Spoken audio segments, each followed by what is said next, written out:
também tem uma vivência de pesquisador, né, que publicou o relato da sua vivência junto com seus outros colegas de turma. Como eu já disse anteriormente, essa é um momento de formação em que a gente vai começar discutindo metodologias ativas. E a gente agradece a presença, né, de todos e todas, dos residentes, dos preceptores e dos docentes orientadores, em especial do nosso palestrante de hoje, o Jansen. Eu passo agora a palavra, faculto para as nossas outras, né, docentes orientadoras, professora Mônica e professora Lúcia Leal.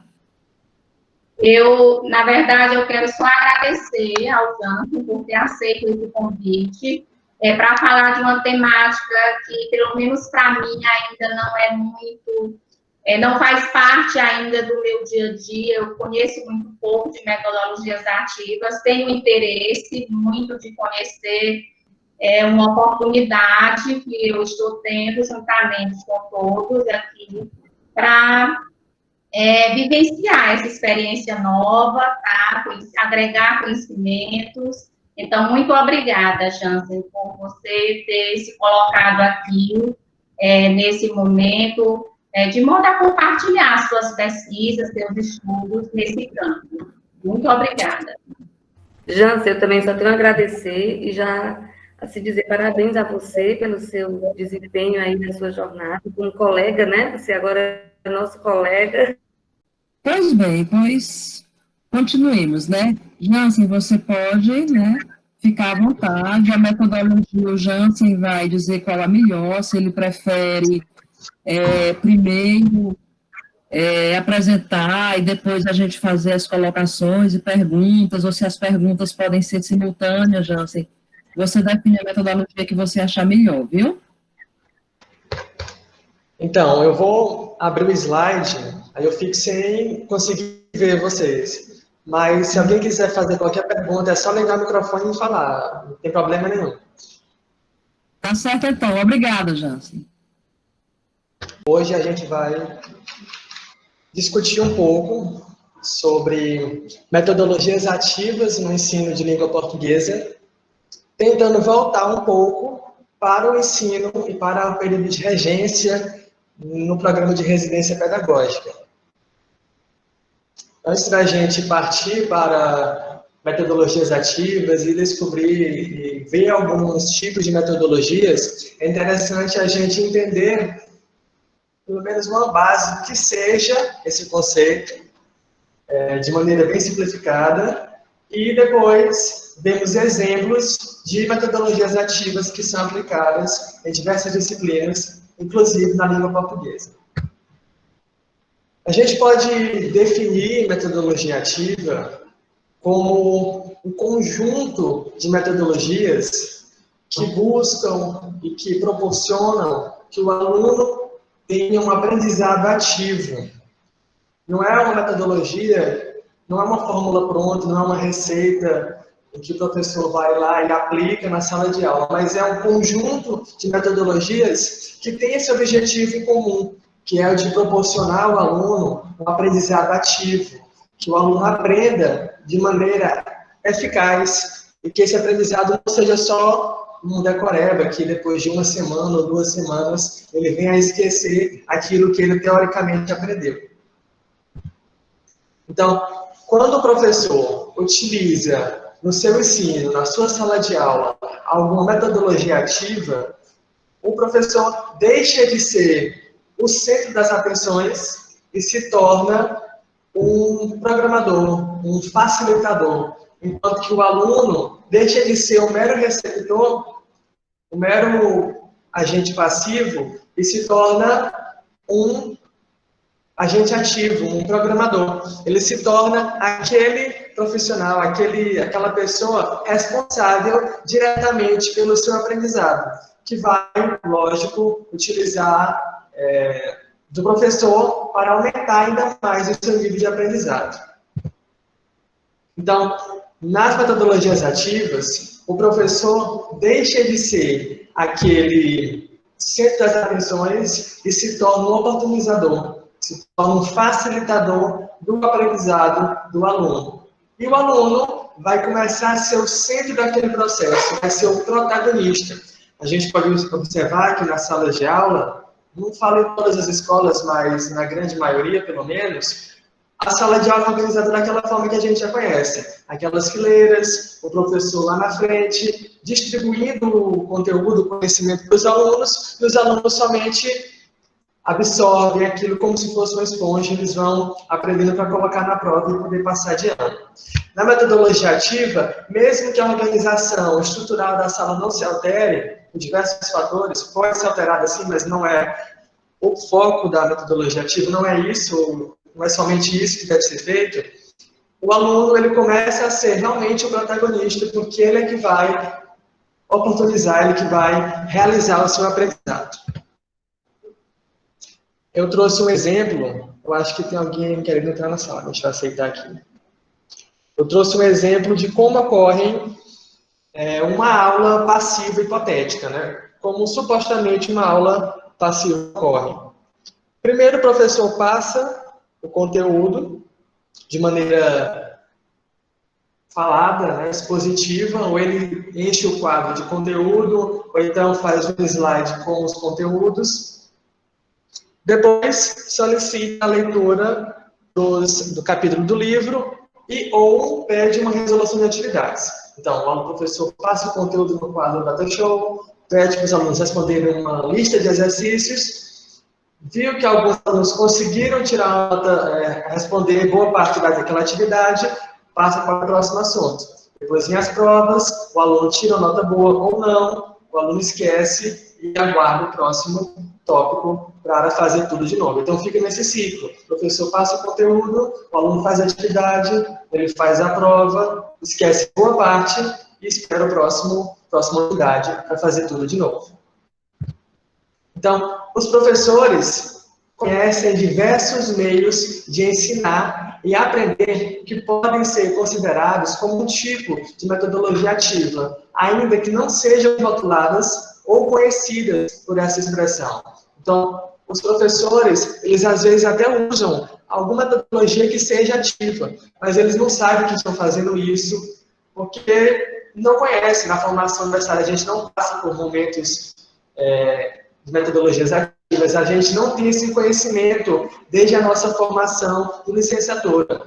Na minha graduação, por exemplo, eu pouco vi sobre isso. O que eu fui estudando foi mais durante a residência e também durante o período de regência, mas as pessoas daqui do meu curso que não participaram da residência, talvez poucos conheçam metodologias ativas, porque na graduação a gente vê pouco disso. Alguns exemplos de metodologias ativas podem ser o ensino por meio de projetos, o ensino por meio de solução de problemas, entre outros tipos de metodologias que a gente vai ver já no decorrer do tempo. Eu trouxe esse provérbio chinês que reflete um pouco da essência e da alma das metodologias ativas. O que eu ouço, eu esqueço. O que eu vejo, eu lembro. E o que eu faço, eu compreendo. Então, esse provérbio chinês reflete a essência de uma metodologia ativa, pois a gente vai já ver na pirâmide da aprendizagem que aquilo que a gente ouve, depois de um tempo a gente pode esquecer. Aquilo que a gente vê, a gente até lembra depois de um tempo, mas aquilo que eu faço e que eu pratico, eu realmente vou compreender. Então, essa é a essência de uma metodologia ativa. Silverman, em 1996, fez uma reformulação, fez uma ampliação desse provérbio. Então, o que o autor diz? O que eu ouço, eu esqueço. O que eu ouço e vejo, eu me lembro. O que eu ouço, vejo e pergunto ou discuto, eu começo a compreender. E o que eu ouço, vejo, discuto e faço, eu aprendo desenvolvendo conhecimento e habilidade. E o que eu ensino para alguém, eu domino com maestria. Então, essa reformulação também reflete mais ainda a essência de uma metodologia ativa. Porque aquilo que a gente somente ouve, somente vê, a gente pode até lembrar, mas aquilo que a gente escute, pergunta, vê e principalmente ensina, a gente domina com mais maestria. Os assuntos, quando eu estava na residência, eu passei um tempo no ensino médio, fiz regência na didática, que fica no Dirceu, e eu tinha que ministrar aulas de gramática por terceiro ano do ensino médio. Os assuntos que eu tinha que ministrar aula são os assuntos da gramática que eu mais sei até hoje. Os outros que eu só estudei para fazer provas ou para passar em outras provas, eu até sei um pouco, mas os que eu sei mais são aqueles que eu ensinei. Porque quando a gente estuda para ensinar, a gente começa a dominar aquele conteúdo, mais do que a gente só estuda de modelos passivos. Agora, quando a gente discute com os alunos, aprende também com os alunos na discussão e no processo de ensino, a gente consegue dominar com mais maestria esse processo e esses conteúdos que a gente consegue discutir. Então, baseado nisso, William Glasser, um psiquiatra americano, há um bom tempo, através de pesquisas e análises, formulou e chegou ao que ficou conhecido como pirâmide da aprendizagem ou cones da aprendizagem. Outros autores chamam de cone. E essa pirâmide demonstra quais são os tipos, quais são as metodologias de aprendizagem que são mais eficazes. Então, a gente pode ver que a leitura, de acordo com o William Glasser, quando a gente lê um texto, estuda através só da leitura, depois de 1 ou 2 semanas, a gente consegue lembrar ainda somente de até 10% daquilo que a gente lê. Então, se a gente lê um livro de algum assunto, depois de 2 semanas, a gente só vai conseguir lembrar, segundo o William Glasser, até 10% daquilo que foi lido. Se nós escutarmos alguma coisa, estudarmos através da escuta, nós conseguiríamos lembrar, depois de 1 ou 2 semanas, 20% daquilo. Então, o aprendizado ocorre através da leitura em até 10%, nós aprendemos até 20% escutando, segundo ele também. Nós, através da visão, de assistir alguma coisa, nós aprendemos 30%, e se misturar a visão com a audição, se nós vermos e escutarmos, nós conseguimos aprender até 50% daquele conteúdo. Ler, escutar, ver e escutar são considerados como aprendizagens passivas, porque a gente só vai conseguir aprender no máximo 50% daquele conteúdo.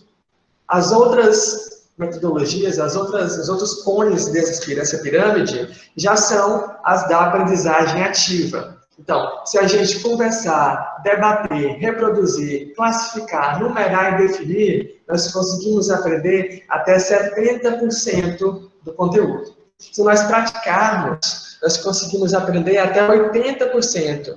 Agora, o mais importante e o que a gente aprende mais é o de ensinar aos outros. Nós aprendemos até 95% com a prática de ensino.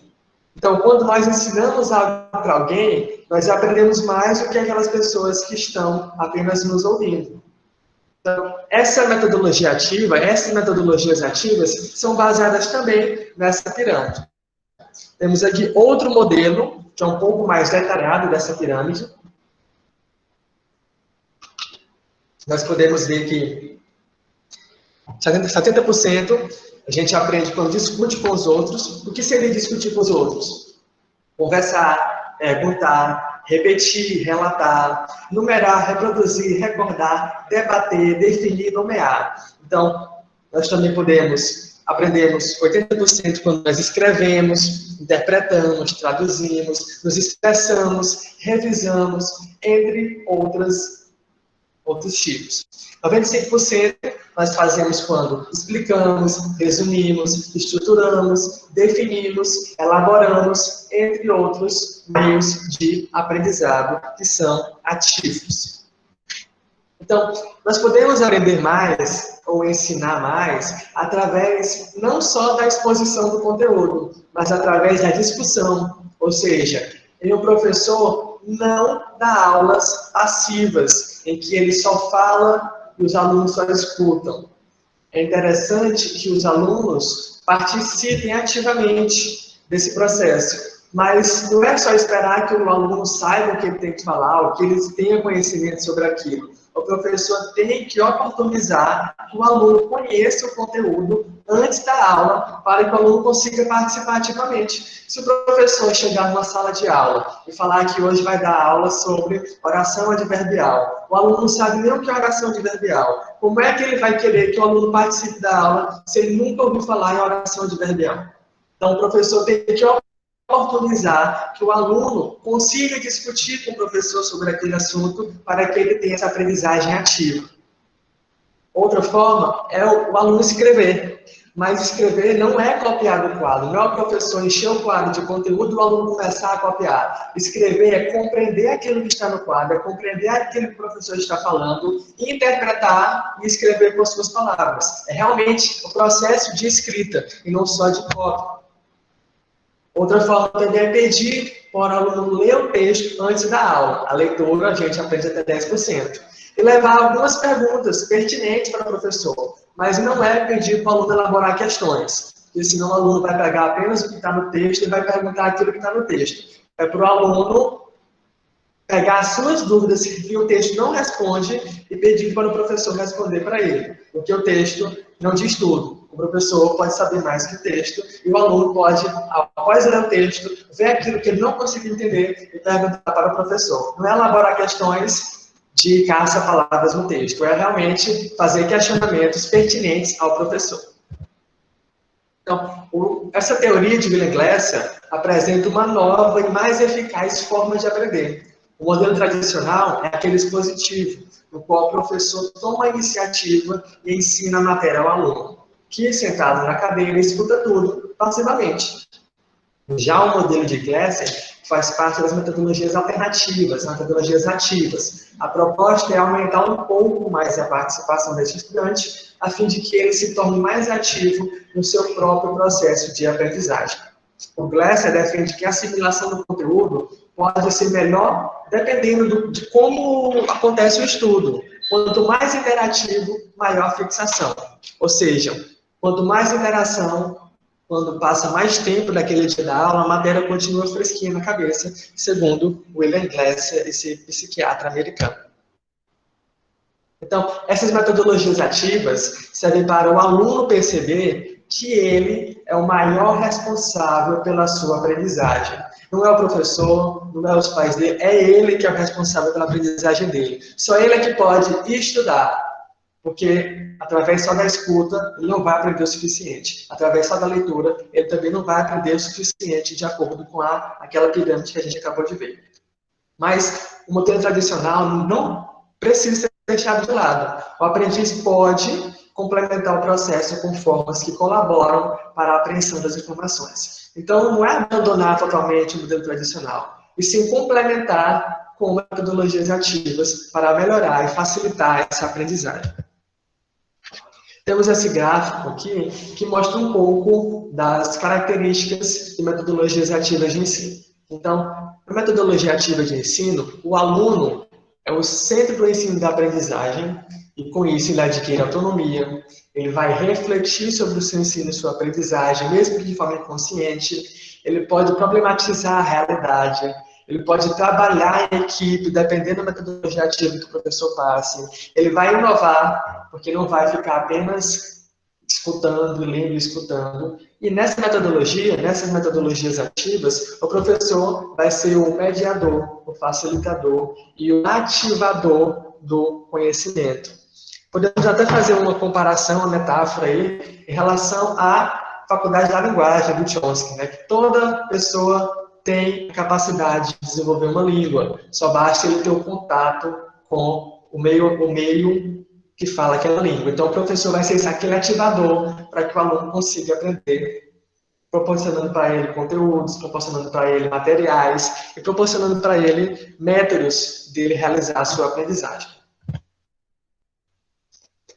Quais são as metodologias ativas mais utilizadas, né? Não adianta a gente só saber que tem que usar, só saber que existe, mas temos que saber pelo menos algumas metodologias ativas que são utilizadas no processo de ensino e que são consideradas úteis por aqueles que utilizam regularmente no seu processo de ensino e na sua sala de aula. Então, temos as metodologias ativas,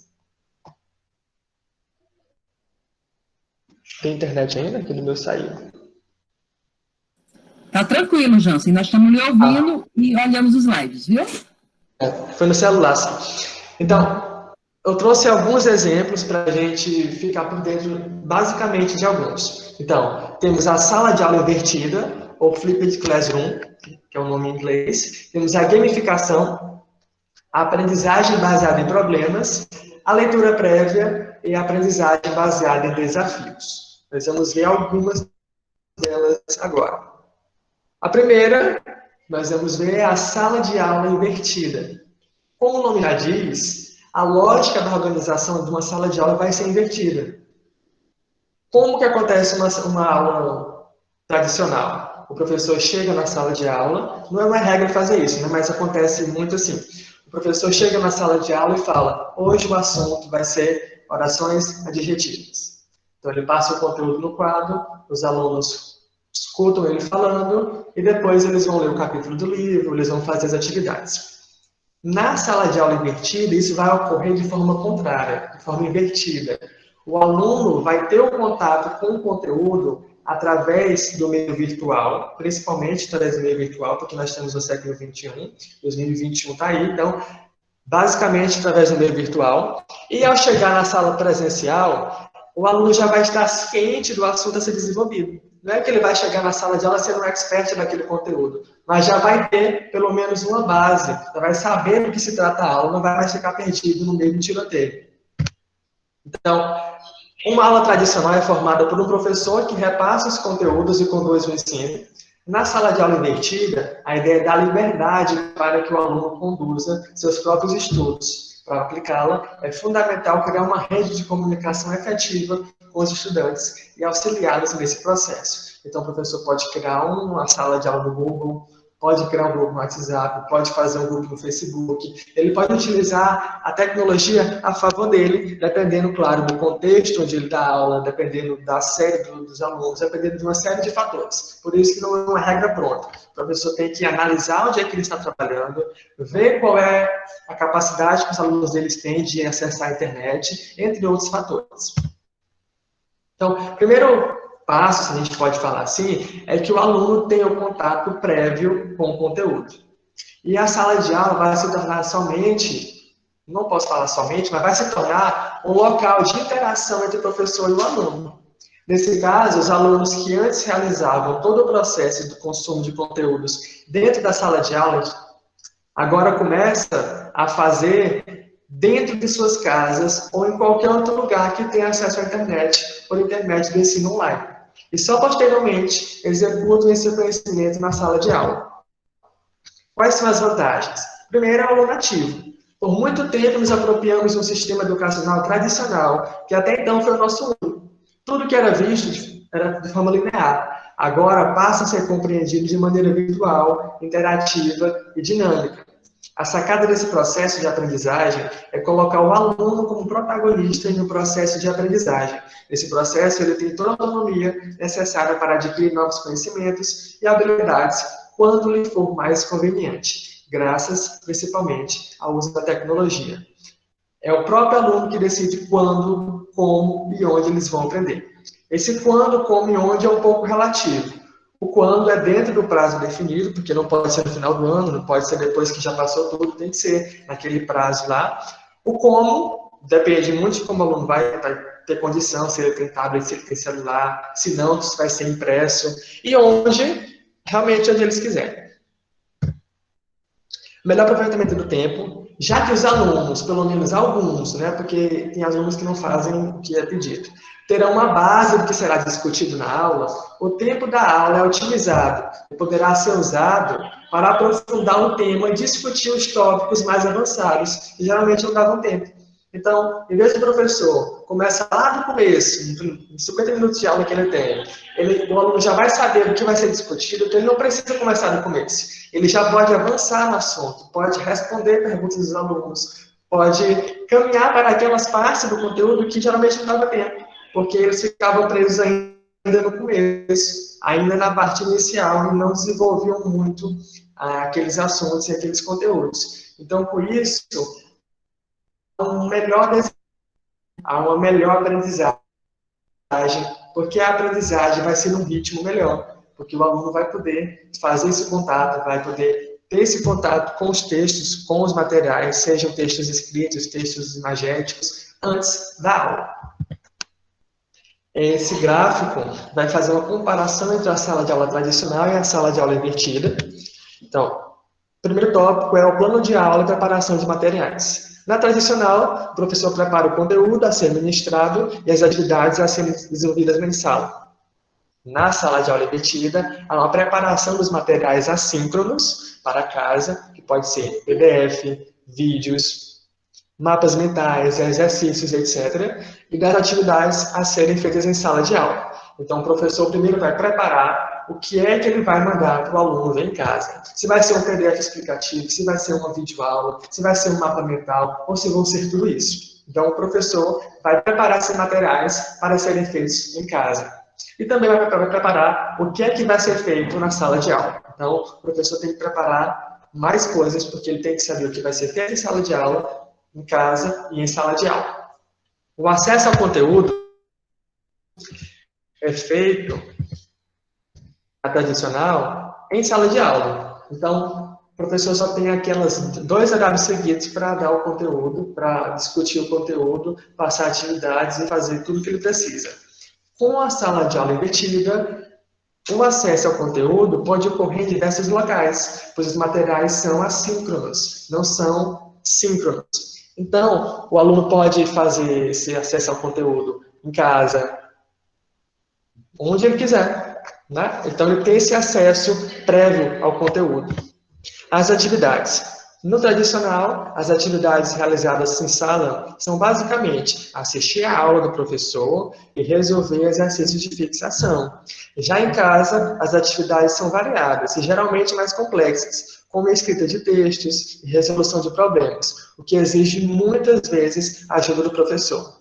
Na metodologia ativa, nessa sala de aula invertida, as atividades realizadas em sala são as que eram feitas anteriormente em casa, ou seja, atividades de fixação e aprofundamento do conteúdo que exigem a presença do professor para resolver possíveis dúvidas. Já em casa, os alunos acessam os materiais assíncronos e resolvem atividades de simples resolução. É aquele famoso caso do professor passa uma atividade bem fácil na sala de aula e quando chega em casa a atividade pede o triplo daquilo que foi ensinado. Então, na sala de aula invertida, o professor vai estar lá para auxiliar o aluno quando ele for resolver aquela atividade difícil. O papel do professor na sala de aula tradicional é realizar pré-leções de conteúdos. Na metodologia ativa, é ajudar os alunos em sua função de mediador do conhecimento. E o papel do aluno, na tradicional, é assistir às explicações do professor e resolver os exercícios propostos.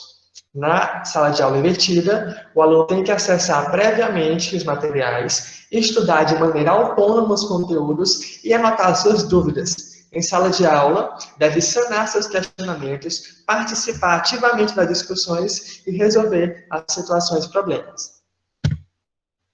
Então, como aplicar a sala de aula invertida? Lembrando que não existe receita pronta. Não se prenda a regras. Não existe uma fórmula pronta. Cabe ao professor analisar no contexto da sua sala de aula como e quando fazer a sala de aula invertida. O professor pode inverter todas as aulas, pode fazer uma aula normal, uma aula invertida, ou então flipar, ou então inverter somente uma aula por mês, uma aula por semestre, uma aula que ele achar necessária. Então, não precisa ficar com medo de aplicar a metodologia ativa, de aplicar a sala de aula invertida, porque você vai ter que fazer isso sempre. Então, sinta-se livre para experimentar. Faça quando você achar pertinente, quando você vê que dá para fazer. Não precisa ser feito todas as aulas assim. Não existe fórmula pronta e não se prenda a regras. Então, pode experimentar. A gente aprende muito praticando. Outro é a questão do trabalho, que vai aumentar. O trabalho do professor aumenta quando usa uma metodologia ativa e usa a sala de aula invertida. A sala de aula invertida não é simplesmente a disponibilização de textos antes da aula. Requer a preparação de materiais claros, com o conteúdo visto. Visto que o aluno deverá entender o material sem o professor do lado. Então, quando a gente for fazer um material de metodologia ativa, né, metodologia sala de aula invertida, nós não podemos encher um texto de termos difíceis. Temos que fazer um texto realmente com a linguagem que o aluno consiga ler e ouvir a voz do professor falando aquilo. Então, tem que ser um texto bem claro, porque os alunos não vão ter o professor do lado lá para ler com eles. Então, eles vão ter que ler e conseguir entender pelo menos boa parte. E aquilo que ele tiver dúvida, ele tem que anotar e perguntar para o professor. Então, o professor pode usar essas dúvidas dos alunos como tópicos de discussão para a aula. Então, o aluno vai ter acesso a material que pode ser texto escrito, pode ser vídeo, pode ser fluxograma. Eu vou já mostrar alguns exemplos de materiais que foram utilizados realmente na metodologia ativa sala de aula invertida. A gente vai ver como é que funciona um pouco isso. Não exagere no tempo, na quantidade. Assim como se distrai em sala de aula, os alunos também não aguentam ficar muito tempo seguido assistindo às aulas online. Prepare vídeos curtos para passar os conteúdos. Pesquisas apontam que vídeos com 5 a 8 minutos de duração são ideais. Então, não adianta passar um vídeo de 1 hora para o aluno do ensino médio assistir, do ensino fundamental assistir, que ele não vai assistir. Ele pode clicar no começo e depois se distrair assistindo Netflix, no jogar bola. Dificilmente ele vai querer assistir um vídeo muito grande.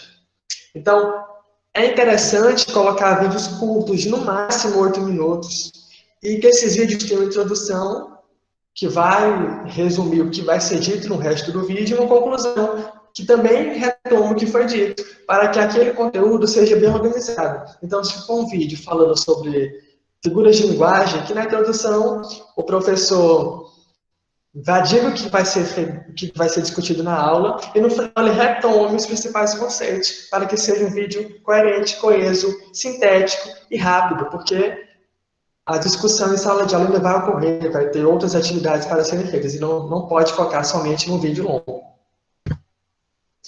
Outra proposta e outra metodologia ativa ocorre através da gamificação. Quando a gente ouve gamificação, a gente pode até entender ou achar que se trata de fazer o aluno jogar videogame na sala de aula, ou fazer jogos de amarelinha e outras coisas. Mas não. A gamificação estuda os elementos que fazem dos games algo tão atrativo para o ser humano. Estuda como transportar esses elementos para as tarefas comuns do dia a dia. No nosso caso, para as tarefas comuns da sala de aula. Não se trata de jogar e nem de criar jogos. É utilizar aquilo que o game, aquilo que o jogo tem de persuasão, tem de incentivação, de incentivador, no processo de ensino. O aluno, quando começa a jogar lá no seu videogame, no seu celular, ele não quer parar de jogar até conseguir aquele objetivo dele. Então, se a gente conseguir fazer com que o aluno tenha o objetivo de estudar usando elementos de jogos para esse ensino, o aluno vai querer jogar, ou estudar, no caso, até atingir aquele objetivo. Quais são os aspectos de um jogo? Por que os jogos são tão viciantes, são tão estimuladores para as pessoas que querem jogar? Os games possuem metas claras e bem definidas, que fazem com que o jogador saiba perfeitamente o que se espera dele. Isso dá ao jogador algo importantíssimo, um senso de propósito na execução da sua tarefa. Quando a pessoa vai jogar um videogame, ela sabe exatamente qual é o papel dela ali. O que ela tem que fazer e o que ela pode fazer para conquistar o seu objetivo, senão ela vai fracassar. E ela vai lutar com tudo para conseguir esse objetivo. Vai tentar vencer o jogo. Fica até com raiva do coleguinha se o coleguinha ganhar dele. Então, o game, através dessas metas claras e bem definidas, faz com que a pessoa se engaje e realmente conquistar aquele objetivo. Outro aspecto é que os games possuem regras que estabelecem como deve se chegar ao resultado. Bons jogos limitam as formas óbvias de como atingir os objetivos e estimulam seus participantes a explorar outros caminhos, aguçando assim a criatividade e o pensamento estratégico. Então, eles têm caminhos possíveis e pré-determinados de como chegar àquele resultado. Então, os bons jogos vão limitar essas formas óbvias e fazer com que o jogador saiba qual é o melhor caminho para atingir aquele objetivo. e motiva-o a continuar jogando. Então, quando o jogador está jogando, ele vai para o caminho errado, tem sempre alguma setinha ali no cantinho do jogo que informa que está no caminho errado, que ele não vai chegar no objetivo dele. Então, ele tem aquele feedback, aquele retorno em tempo real, que vai indicando se ele está ou não no caminho certo, ou se ele está indo para mais longe do objetivo dele. Outro aspecto é a participação ser voluntária, ou seja, quando alguém aceita participar de um jogo, ele está aceitando a meta a ser cumprida, as regras e os feedbacks constantes. Então, como gamificar a sala de aula? A gente pode primeiro definir objetivos claros e alcançáveis para cada aula, cada assunto. Então, falar, o objetivo da aula de hoje é esse. O que nós vamos aprender nessa aula de hoje é isso, e o que eu quero que vocês saibam quando essa aula acabar é isso. Então, tem um objetivo claro, um objetivo alcançável, que o aluno saiba que pode chegar naquele objetivo. É dar feedbacks constantes. Se o aluno estiver errando, já começar logo a corrigir as atividades, começar logo a responder as atividades, responder as perguntas, porque senão o aluno fica desmotivado. Ele não sabe se ele está indo no caminho certo, ele não sabe se ele está acertando ou se ele está errando. Então é importante dar feedback constante para que o aluno se sinta motivado a continuar nesse percurso da aprendizagem. Então, podemos também criar propostas para as atividades, estimular a criatividade, pensamento estratégico, fornecer feedbacks constantes e ter os alunos engajados através de uma execução voluntária das tarefas. Outra metodologia ativa se dá através da aprendizagem baseada em problemas. Essa metodologia da aprendizagem baseada em problemas ela tem o objetivo de tornar o aluno capaz de construir o aprendizado por meio de problemas propostos que expõem a situações motivadoras e o preparam para o mundo do trabalho. Como fazer isso? Dar um problema para os alunos e discutir sobre formas de resolução. Então, eu criei um problema hipotético que a gente pode utilizar ou podemos inventar vários outros, porque não existem regras, não existe receita. Os alunos de uma determinada escola não estão satisfeitos com a qualidade da merenda escolar que é servida na hora do recreio. Quais os fatores da falta da qualidade? O que fazer para melhorar? A quem recorrer? Como? O professor pode discutir com os alunos isso na sala de aula, fazer com que eles estimulem também a oralidade, a resolução de problemas, que eles comecem a pensar e refletir como resolver os seus problemas no dia a dia. Então, o professor pode sugerir que os alunos se coloquem em lugares hipotéticos, ou seja, que se coloquem no lugar daqueles alunos que eu falei agora, que estão satisfeitos com a sua merenda, e escrevam uma carta, por exemplo, buscando solucionar o problema. Então, eles vão ter que refletir e analisar e pensar na sala de aula para quem escrever essa carta. A merenda está ruim, vamos escrever para quem? Pode ser o professor, pode ser para o diretor da escola, talvez para o diretor da escola. Sim, e agora? Qual modalidade da língua vamos utilizar? Vai ser uma língua informal, linguagem informal? Vai ser uma linguagem culta? Como nós vamos escrever? Como nós vamos nos dirigir ao diretor da escola? Como escrever? O que falar nessa carta? Quais estratégias iremos utilizar para convencer o diretor a melhorar a qualidade da merenda? E também podemos refletir com os alunos qual a função social de uma carta, para que serve aquela carta, quais são as estratégias utilizadas, entre outros fatores que o professor pode discutir e pode aprofundar com os alunos, desenvolvendo assim várias capacidades, através da resolução de problemas. Então, a gente pode utilizar essas metodologias ativas no ensino de língua portuguesa, porque a gente sabe que um dos grandes problemas do ensino da língua portuguesa está no excesso de conteúdo teórico, que não faz aproximação com a realidade do aluno e deixa, portanto, uma lacuna nesse processo.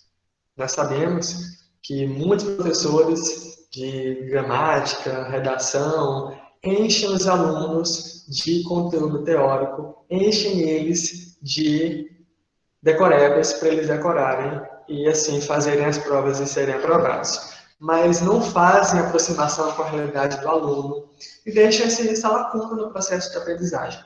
De modo geral, ensinar a língua portuguesa é fazer florescer no aluno uma competência linguística que preze não exclusivamente pela norma culta, mas também pela sabedoria em utilizar a língua em sua variedade, visando o contexto comunicativo. É fazer o aluno ser um poliglota de sua própria língua, que ele saiba como se comunicar com a direção da escola, que ele saiba como se comunicar com seus coleguinhas, que ele saiba como se comunicar com os vizinhos e assim por diante. Que ele saiba utilizar a língua em todos os contextos que ele precisar. É fazer o aluno ser esse competente linguístico, ter essa competência linguística.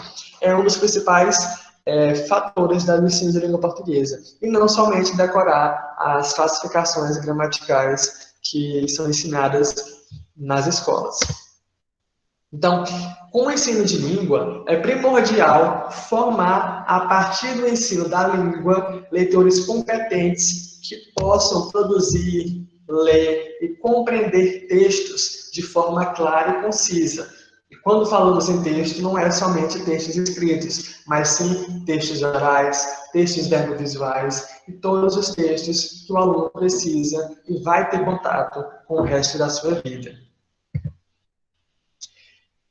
Martins, em 2018, fez uma metodologia ativa, fez uma especialização, e nessa especialização ela aplicou metodologias ativas em uma turma de segundo ano, numa aula de língua portuguesa. Então eu trouxe aqui algumas coisas que ela realizou para ver se a gente consegue ver como são utilizadas na prática em uma turma de ensino médio. A primeira etapa que ela relatou foi ela utilizou a sala de aula invertida, numa aula de língua portuguesa no ensino médio, e a primeira etapa que ela fez foi a criação de uma sala de aula virtual. Ela utilizou o Google Classroom, o Google Sala de Aula, e nomeou de língua portuguesa como docente no segundo ano. A segunda etapa que ela fez foi a seleção dos conteúdos. Foram selecionados conteúdos na perspectiva de gêneros textuais. Quais são os conteúdos? Introdução a gêneros textuais e a argumentação, o gênero artigo de opinião e operadores argumentativos. A terceira etapa, ela disponibilizou os materiais selecionados no AVA. O AVA é um ambiente virtual de aprendizagem. E, nesse caso, o AVA dela é o Google Sala de Aula. O ambiente virtual de aprendizagem foi o Google Sala de Aula. Os objetivos expostos foram selecionados os seguintes materiais e recursos. O que foi que ela utilizou? Videoaulas para cada conteúdo abordado, de curta duração e diversas autorias. Então, ela não gravou vídeos dela, ela pegou vídeos de canais famosos no YouTube que falavam sobre aqueles conteúdos. Ela disponibilizou mapas mentais, textos em PDF, que ela mesma elaborou, ela utilizou o Canva para elaborar esses PDFs, utilizou memes, imagens, questionários elaborados no Google, com questões curtas, reflexivas e dissertativas sobre cada conteúdo, e também fez um mural de compartilhamento no Padlet, que é outra plataforma que faz murais assim, organizados e podem ser utilizados. A quarta etapa, ela nome de materiais e atividades selecionadas para a aula presencial. Considerando que o objetivo das atividades presenciais é de suscitar... Alguém quer falar? É de suscitar uma aprendizagem mais reflexiva, as tarefas escolhidas para esses momentos foram as seguintes.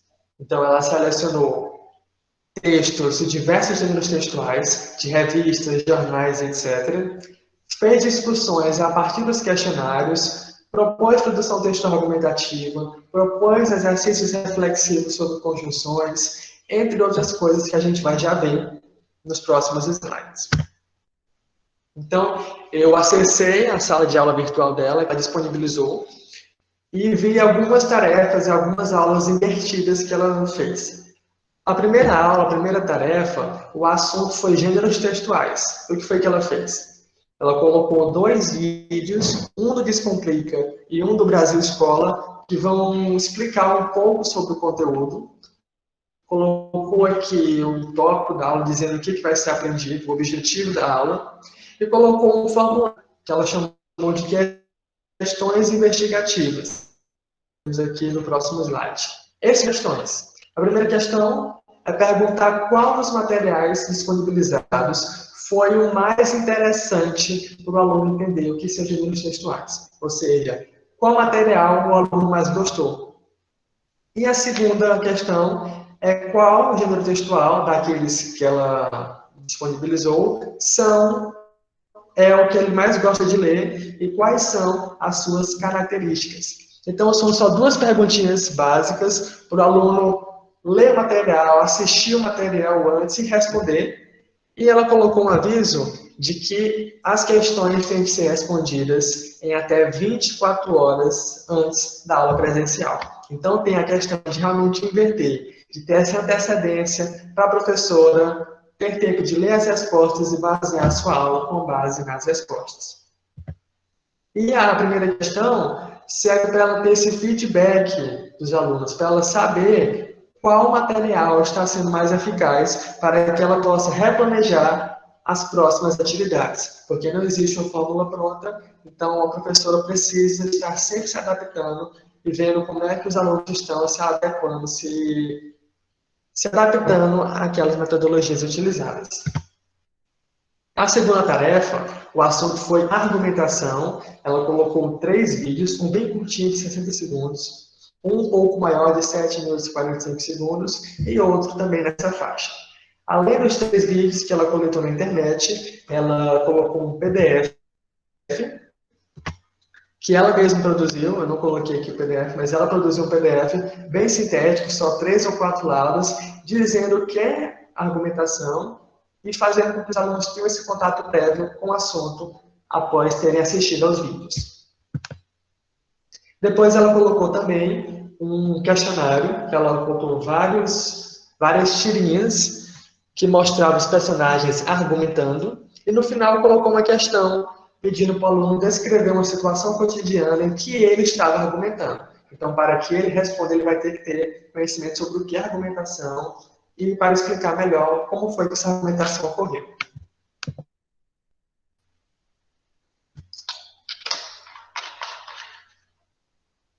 A terceira tarefa, a terceira aula, foi sobre os conectivos, sobre as conjunções, os modalizadores e operadores argumentativos.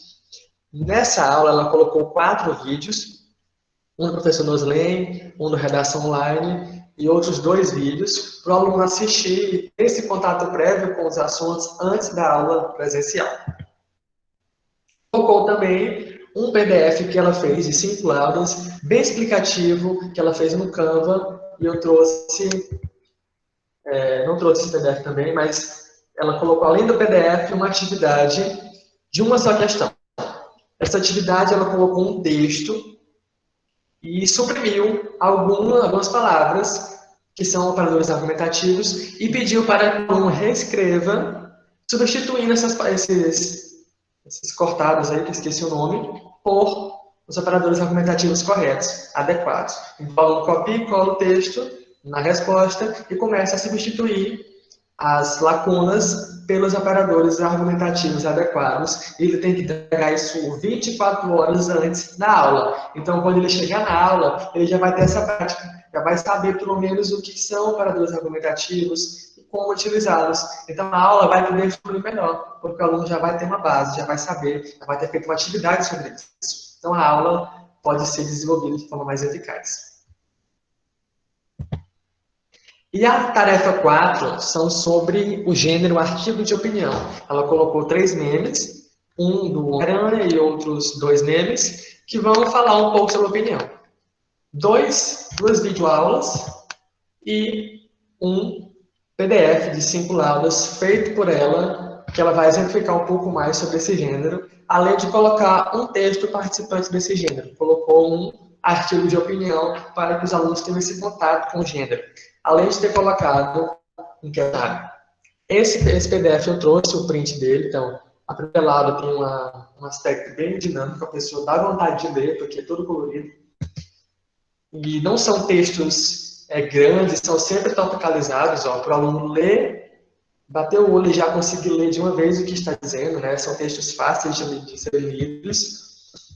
E o aluno pode ter esse contato antes da sala de aula e o que ele não conseguiu entender, porque o texto é bem resumido, as dúvidas que ele for ter, ele anota e na sala de aula ele pode discutir com o professor.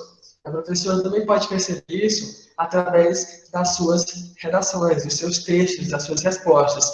Ver o que foi aquilo que o aluno não conseguiu aprender direito, ver aquilo que o aluno está equivocado, ou que ele pode ter contribuído mais, e na sala de aula discutir sobre isso com toda a turma, porque a sala de aula vai ser utilizada de maneira mais eficaz e mais produtiva. Eu trouxe também algumas capas de livros que abordam sobre metodologias ativas ou sobre a regência no programa de residência pedagógica. O primeiro livro é o Sala de Aula Invertida, uma metodologia ativa de aprendizagem, que é de Jonathan Bergman e Aaron Sands. Esse livro vai trazer um pouco do conceito e vai abordar sobre a sala de aula invertida, que é uma metodologia ativa da aprendizagem. Então, é um livro interessante que os professores que têm interesse em aprender mais sobre isso podem adquirir. Tem versão e-book na Amazon, então a pessoa pode ler ele de maneira facilitada e conhecer um pouco mais sobre essa metodologia ativa. O outro livro é A Sala de Aula Invertida, Desafios para o Ensino Superior, que é mais voltado para a sala de aula da graduação, da pós-graduação, mas os professores de ensino fundamental e de ensino médio podem aprender o que está aí, né, e adaptar para o seu contexto. O professor pode sempre adaptar tudo aquilo que ele conseguir. Então, é uma leitura também válida mesmo para professores de educação básica, porque nós podemos adaptar isso para a nossa realidade e para o nosso contexto, porque não precisamos seguir nada do jeito que está aí. Sempre temos que adaptar de acordo com as nossas vivências, de acordo com o nosso contexto e com os nossos alunos. O outro é o ensino híbrido, personalização e tecnologia na educação, que já é brasileiro, né? Lilian Bachic, Adolfo Tanzinetti e Fernando de Mello Trevisani, é um livro organizado, que os capítulos vão falar sobre metodologia de ensino híbrido, sobre o conceito, sobre aplicações dessa metodologia ativa que é o ensino híbrido. E o outro que não aborda diretamente metodologias ativas, mas trata sobre a regência do programa Residência Pedagógica, que é o Residência Pedagógica, Contratempos e Perspectivas no Ensino de Língua Portuguesa, que eu organizei e conta com capítulos de vários residentes de língua portuguesa, e em cada capítulo os residentes e preceptores vão relatar quais são as suas metodologias que utilizaram a sua sala de aula. Eu trouxe um print do sumário, então o primeiro capítulo é mais uma introdução, que vai discutir um pouco sobre o que vai ser tratado no livro, e vai falar também um pouco sobre as perspectivas do ensino de língua portuguesa. O segundo capítulo aborda sobre as estratégias pedagógicas que foram utilizadas pelas residentes no terceiro ano do ensino médio, na escola de Dácio Silva, ali no Liceu, que foram utilizadas para o ensino de redação. Então, as residentes utilizaram séries no ensino de redação, utilizaram a gramática no ensino de redação, utilizaram música também. Então, elas vão relatar como foi essa experiência e como foi que elas utilizaram esses mecanismos no ensino de redação, para que não fique só que não fique naquela fórmula pronta que a gente está acostumado a ver na aula de redação. O terceiro capítulo aborda um pouco sobre a consciência dos sons da linguagem. O residente estava numa sala de ensino fundamental e percebeu que muitos alunos não tinham ainda conseguido escrever usando a alfabetização. Eles não conseguiam desenvolver nada na escrita. Então, ele percebeu que esses alunos precisavam de uma realfabetização. Mas ele não fez essa realfabetização através do modo tradicional. Ele fez através da consciência dos sons da linguagem, por meio da BNCC. Então, ele vai relatar exatamente como foi que se deu esse processo e como foi que ele realfabetizou essas crianças do 6º ou 7º ano do ensino fundamental. Eu não lembro exatamente qual é a série. O outro capítulo fala sobre a influência da oralidade em textos escritos por alunos do 7º ano do ensino fundamental. As residentes notaram que muitas marcas da oralidade vazavam para o texto escrito e elas vão analisar essa influência da oralidade. Outro capítulo vai falar sobre como o aluno se vê no processo de ensino-aprendizagem, né? No processo de produção textual de redação do Enem, como o aluno se sujeita, como o aluno, o capítulo foi feito fora do Piauí, ele vai relatar uma oficina de leitura de pontos no ensino médio de língua portuguesa, e cada um dos capítulos vai relatar dessa forma uma metodologia utilizada, uma experiência que foi utilizada tanto no ensino fundamental como no ensino médio, no período de regência de língua portuguesa. E eu encerro com a palavra de Jean Piaget, que fala que o principal objetivo da educação é criar pessoas capazes de fazer coisas novas e não simplesmente repetir o que outras gerações fizeram. Ou seja, a gente tem sempre que inovar para não ficar repetindo tudo aquilo que a gente viu na nossa educação básica. Quem tiver dúvidas, perguntas, quiser contribuir mais ainda. Jansen, a gente agradece demais essa aula que você nos deu, né? A gente, na própria seleção, né, dos residentes, foi uma temática, aliás, dos preceptores, foi uma temática a ser estudada, metodologias ativas, né? E muitas vezes até uma prática que já permeava a nossa atuação docente, mas a gente não tinha essa noção da conceituação e da sistematização das possibilidades, né? Muito bom, muito didático a forma como você nos apresentou. O link para o seu livro, eu tinha pedido, era o link para a gente comprar o livro, você já está disponibilizando o PDF, Jansen, muito obrigada, né? Vamos, inclusive, compartilhar no grupo dos outros subprojetos de língua portuguesa, viu? Então, a gente faculta a palavra agora para os nossos residentes, nossos docentes orientadores e nossos preceptores que aqui estão. Fiquem à vontade. Eu só tenho a agradecer ao Jansen, a parabenizar pela aula que nos deu, foi maravilhoso. Confesso que realmente é um universo ainda desconhecido, mas que a partir dessa aula que você acabou de ministrar para a gente já fazia algumas coisas, não assim, sem saber que estávamos fazendo, utilizando a metodologia ativa, mas já fazíamos alguma coisa. Mas, sem nenhuma dúvida, sua aula foi bastante esclarecedora e está de parabéns. Muito obrigada. E ter também disponibilizado aí esse material, essas fontes, e, logicamente, nós iremos, sim, procurar adquirir, tá? Porque precisamos, sim, estudar e aprofundar, né, as leituras, para que a gente possa trabalhar de forma consciente, porque eu trabalhava ainda meio inconsciente, nem sabia o que estava fazendo. Então, nós precisamos, sim, depois dessa aula, eu percebo que preciso ler e aprofundar assim, nas leituras nesse campo de conhecimento. Muito obrigada, Jansen. Jansen, nós também aqui de Picos, da residência de Picos, temos muito também a agradecer a você pela sua contribuição. E mais uma vez, os parabéns. Como a professora Lúcia falou, realmente a gente já fazia sem saber que era metodologia ativa, mas também confesso que muita coisa preciso aprender, né? Alguns métodos assim que você apresentou agora, realmente, eu às vezes sinto assim meio uma certa dificuldade, né? Mas acho que eu não sei se é porque é questão do professor, você chega e quer logo falar ali na frente, né? Mas assim, é muito válido. A minha sobrinha cursa medicina na Unifor, aqui em Fortaleza, e ela disse que já trabalha muito bem dessa forma, sabe? Então, muitos cursos, não só na área de licenciatura, mas de outros cursos na área de ciências, na área da saúde, também já estão trabalhando dessa forma, viu? Então, eu agradeço muito a você e desejo muito sucesso a você. E, mais uma vez, eu vibro muito quando eu vejo um garoto assim como você, viu? Agradecer as falas da professora Mônica, da professora Lúcia, eu compartilho, né, o que elas colocaram de forma muito didática. Quem mais gostaria de fazer alguma colocação, alguma pergunta? Eu quero também agradecer por essa aula maravilhosa.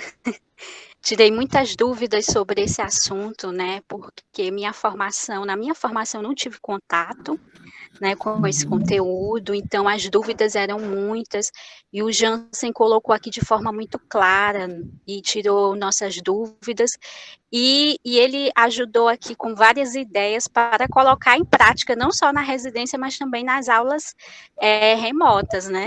Então, muito obrigada, Jansen.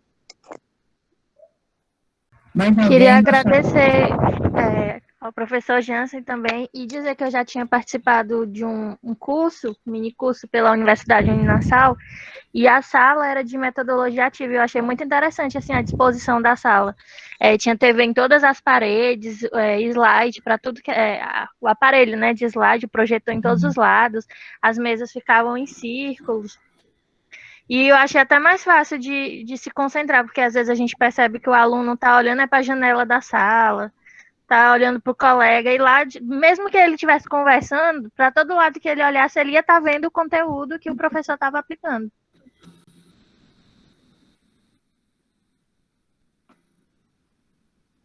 Pois eu gostaria de posicionar. Como já foi dito aí e enfatizado, né? Às vezes a gente usa e não sabe dar o nome, né? A nossa prática, né? Lá na escola que eu trabalho, eu participei da primeira etapa da residência e a gente já fazia, né? Já tinha esse hábito, né? Mas, assim, é muito válido, é louvável, é inovador e desafiador, porque, pegando a fala aí da Lília, né? Agora há pouco, que fez um mini curso na faculdade, tinha TV para todo lado, você percebe que há uma infraestrutura para que você possa fazer isso.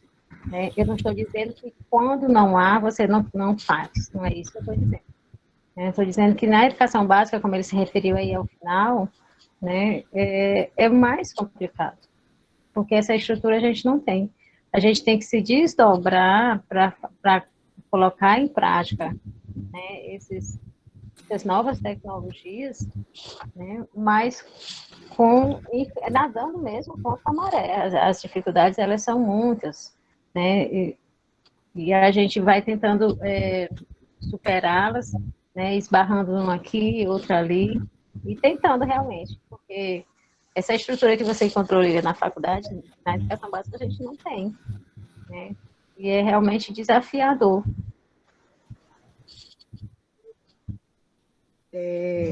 Como eu participei do programa PIBID, realmente levando em consideração o que a Luciana falou, realmente a gente vê uma tentativa gigantesca do professor tentar executar, né, o que foi falado aqui na teoria, mas na prática, realmente, toda essa estrutura ela é bem difícil, porque a gente acompanhando o professor, a gente viu inúmeras vezes a tentativa dele, então ele praticamente tem que ser um autor muito só em querer carregar toda aquela parafernália para tentar dar realmente essa aula, porque a instituição não dá esse suporte.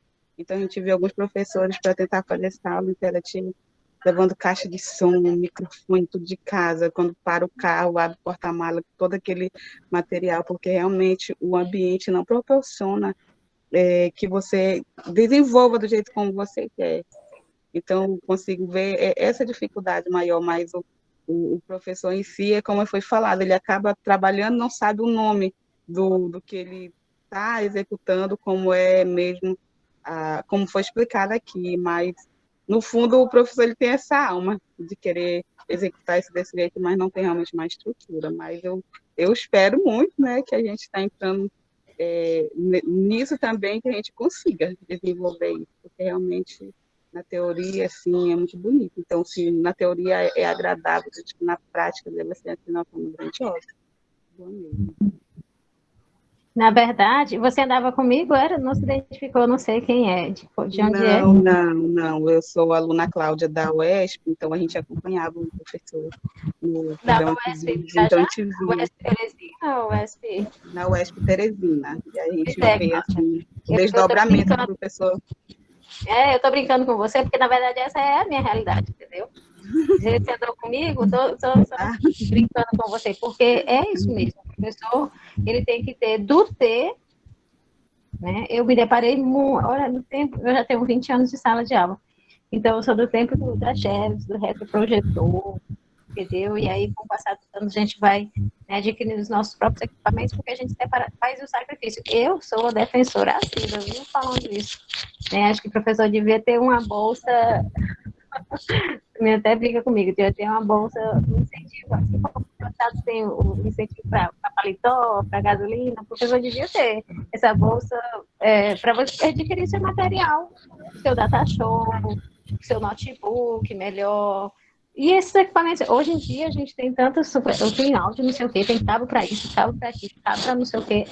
Quando eu chego na sala, são tantos, a bolsa, são tantos cabos, é tanta coisa para conectar, é a caixa de som, entendeu? Porque se você e acaba que o tempo acaba sendo muito minimizado, porque já é curto para dar uma aula e toda essa preparação dificulta mais ainda a execução da aula. 10 minutinhos para você montar todo o aparato tecnológico. Então, 10 minutos muitas vezes não dá certo, como a gente teve um problema aí no início aí do Jansen, mas que são coisas que fazem parte, né? Mas que estressam. Você está diante de uma turma, aí você prepara uma aula, aí você prepara tudo, e aí não dá certo, então é muito complicado.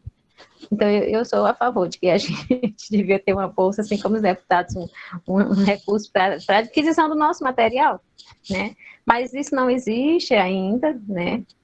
E a gente vai fazendo isso nadando realmente contra a maré. Já aconteceu casos, né? Casos de, assim, no início, né? Poxa vida, eu precisar de um T. Uma coisa mínima, gente, um T. Procurar a escola e não tinha. Eu culpo a escola? Não, é todo um sistema, né? E é como o Jansen colocou aí também. Dá mais trabalho, é mais cansativo para o professor, e aí muitas pessoas não vão, né? Não, vou fazer isso não, porque isso é só trabalho para mim, só dor de cabeça, e acaba ficando na mesmice, né? Porque é desafiador sobre todos os aspectos, mas também é inevitável, né? Na situação que nós estamos vendo, a pandemia nos empurrou para isso, aliás, arregalou os nossos olhos, né? Para que nós possamos entender que nós precisamos nos antenar, nós precisamos nos modernizar, né? Porque as tecnologias ativas estão aí, e a gente tem que se adaptar a elas.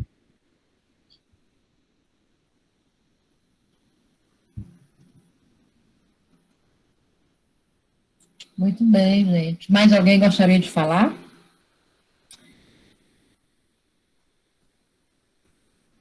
Aqui no chat Bom tem dia, uma... bom dia. Vocês estão me ouvindo? Bom dia, Mayra. Bom dia, professor. Apresentação maravilhosa, aprendi muito. Eu já tive uma experiência no PIBID, né, participando de turmas de 8º ano, e eu tenho, na verdade, 2 perguntas. A gente sabe que, acompanhando os professores, a gente sabe que os professores têm muitos conteúdos para passar em pouco tempo, né? Então, essa é a minha primeira pergunta.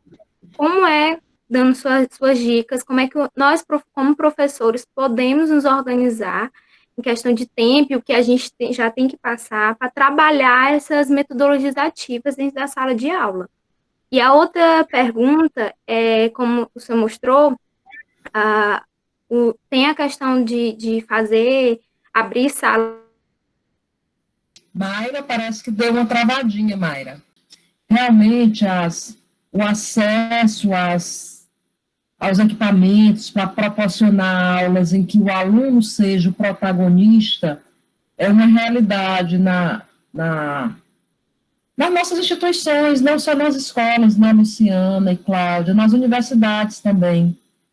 Mas, assim, eu penso que a gente pode encontrar alternativas de construir esse protagonismo do estudante, às vezes sem muitos equipamentos, né? O Jansen falava do primeiro, por exemplo, a leitura prévia, né, de algum texto, alguma pesquisa que o aluno, às vezes, pode fazer pelo celular. Então, assim, a gente realmente tem dificuldade de infraestrutura, mas para conceber o aluno uma prática didática, uma prática docente inovadora, desafiadora, e que coloque o aluno como sujeito, como protagonista, né, do processo de ensino-aprendizagem, eu acho que a gente pode, sim, encontrar estratégias, como o Jansen colocou, que não necessariamente dependam de equipamentos ou dessa parafernália, né, de monta, desmonta, leva, que às vezes o professor tem até muitos equipamentos à sua disposição, mas faz uma aula completamente tradicional, expositiva, em que o aluno não tem voz. Então, o acesso a equipamentos não garante uma metodologia ativa, não garante uma prática nossa, docente, em que o aluno consiga ser ouvido, consiga construir seu conhecimento de forma colaborativa, né? Então, só para a gente pensar, assim, não desanimar, que a falta de alguns equipamentos, de acesso a algumas tecnologias, não necessariamente nos impedirá, nos nossos núcleos da RT, né, de propor, junto aos nossos alunos, né, do ensino fundamental e médio, metodologias que possam ser interessantes e eficientes e envolvê-los de forma mais ativa, tá bom? Eu vi que algumas pessoas levantaram a mãozinha. Professora Mônica, fique à vontade. A Mônica... Na verdade, é porque eu não baixei da outra vez, desculpe. Tá certo, Mônica, e eu, Lazaro, sabia agora. A Lina, não sei se é porque ela levantou novamente ou ainda é da outra vez. Gente, a palavra continua facultada e aberta. Ainda temos aqui, ainda podemos explorar a dança em alguns minutinhos. Oi, Lília, fica à vontade, querida. Eu achei muito interessante um ponto que o Jansen tocou, que são pequenas ações que a gente, às vezes, não percebe o quanto elas são importantes. Por exemplo, muitas vezes a gente passa o material para o aluno antes da aula, mas a gente só passa aquele material, pronto, acabou. E a gente não dá um objetivo para aquele material. E aí o Jansen colocou a questão do próprio professor fazer o seu PDF, que é uma coisa muito simplesinha, né? Organizar o material que ele vai utilizar na sala de aula, pegar autores diferentes, e aí, mas você precisa dar um objetivo para aquele material, e às vezes a gente esquece disso, né? Então, assim, são pequenas ações que parecem ser, assim, tão simples, mas que têm uma importância muito grande, né? Isso mesmo, professora Lília. Boa reflexão. Professor Jansen, pois pode fazer suas considerações finais, tá bom? E deixa eu lhe perguntar, alguém já estava, tem aqui algumas pessoas me mandando no privado, eu aqui respondendo, algumas pessoas estão perguntando se você poderia nos disponibilizar a sua apresentação, pode ser em PDF, inclusive alguns que estavam com dificuldade de conexão e tudo, eu estou aqui respondendo que ele consultar. Certo, quando acabar aqui eu salvo o PDF e mando para o seu e-mail, pode ser?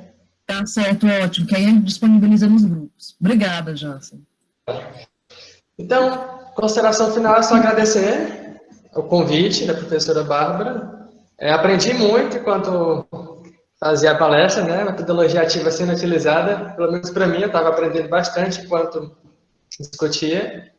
E espero que a gente consiga utilizar essas metodologias, não que não precisa ser sempre, mas pelo menos de vez em quando na nossa sala de aula, seja ensino fundamental, ensino médio e superior, que a gente consiga se motivar a tentar inovar, para os alunos se sentirem um pouco mais satisfeitos do ensino e aprendizagem. Porque a gente está sendo uma pandemia, espero que a gente realmente saia da pandemia em breve, e a tecnologia já vai estar aí para auxiliar nesse processo de aprendizagem, né? O aluno já vai estar mais acostumado a usar a sala de aula, a usar o Google Meet, e as aulas podem se adaptar e serem mais interativas através da tecnologia. E em contextos que não possa ser usada a tecnologia, que existem ainda salas de aula que não tem como utilizar, que o professor consiga adaptar para o seu contexto e utilizar mesmo assim alguma forma ativa de aprendizagem, para não ficar somente no método passivo, com ou sem tecnologia.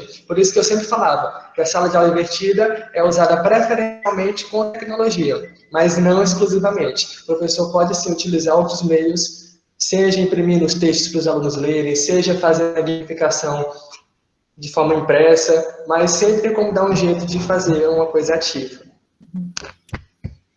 Jansen, a gente que lhe agradece imensamente pela sua excelente apresentação, a aula que você nos deu.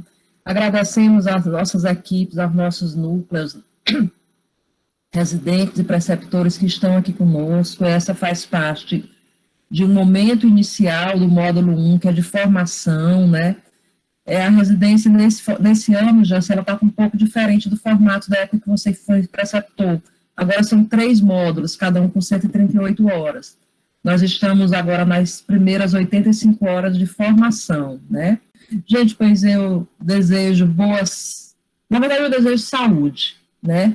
Saúde, boas interações. Eu sei que a gente vai continuar com cuidado, né, em função da pandemia, mas que a gente possa interagir de alguma forma, mesmo que seja virtual, com as pessoas que são importantes na nossa vida, nossos amigos, nossos familiares e aquelas pessoas que aquecem nosso coração. É isso que eu desejo, que a gente continue mantendo nosso coração aquecido, nossas mentes abertas e nossa saúde física e mental. Muito obrigada a todo mundo que esteve com a gente hoje. Um agradecimento especial, obviamente, mais uma vez ao Jansen, que de forma tão solidária, tão gentil, planejou essa manhã conosco hoje, viu? Obrigada, gente. Bom restinho de manhã de terça-feira.